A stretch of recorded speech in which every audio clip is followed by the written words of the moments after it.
დღის პირველ ნახევარში საარჩევნო უბნებზე იმყოფებოდნენ ადგილობრივი პოლიტიკოსებიც. საკუთარი არჩევანი დააფიქსირა გურიის გუბერნატორმა გიორგი ხურჯუმელიძემ.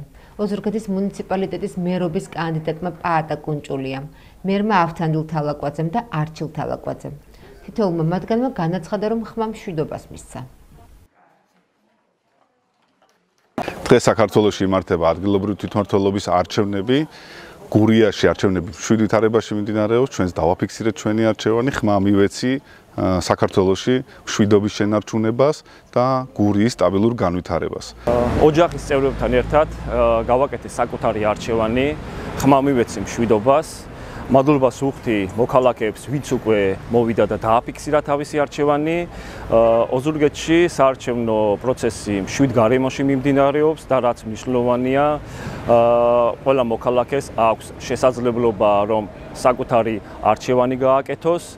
მშვიდობას არ აქვს ალტერნატივა, მშვიდობის ფასი ვიცით ყველამ და მშვიდობას უსურვებს საქართველოს და მეტ განვითარებას ოზურგეთს. მე ხმა მივეცი ჩვენ საქართველოს ერთიანობას, სიძლიერეს და ჩვენი გუნდი გააგრძელებს ოზურგეთის განვითარებას.